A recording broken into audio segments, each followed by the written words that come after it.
All right, Reece, the question we have to ask is how good were Argentina versus how bad were the Boks? Sure. Yeah, I think that we spoke about it a little bit before, but I think Argentina are really good at disrupting our game plan. And we were really, really bad at imposing ours. So whether or not it was a game plan that was incapable of being imposed is one thing, but because we didn't get to see it, we will never actually know. It's one of those things where in the past, you're able to see, okay, we are committed to playing a kicking game, a passing game, a running game, whatever the case may be. In this time, I honestly don't know what we were trying to do. I couldn't see an identity for this Bok team. Fair enough.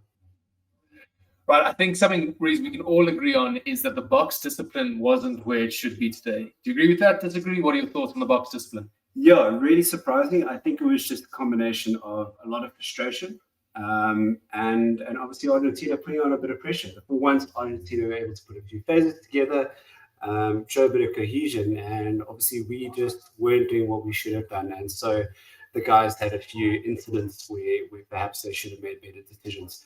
Having said that, I don't want to say too much about a ref, but there were some decisions that were a little bit strange. In particular for me, that Dialendi call, in hindsight, I agreed at that point in time that it was a knockdown. I don't think there was an intentional knockdown, and so maybe a card wasn't actually warranted.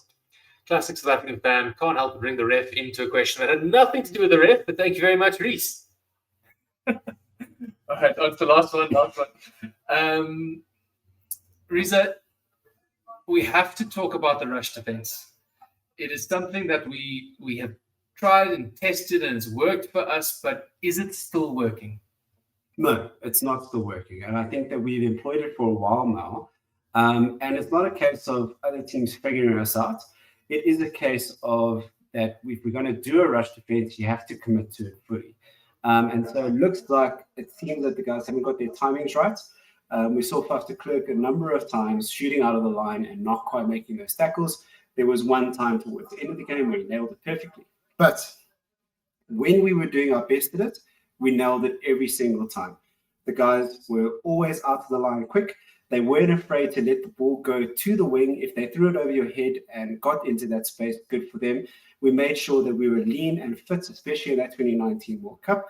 And those loose forwards were on the cover, on the slide, ready to cover for that backspace if they found that spot. So at the moment, I think that a rush defense has its place. But if we're not implementing, it's a push and a shift. And make sure that you usher them into touch. Don't give them that space in the wing. No, absolutely, I agree.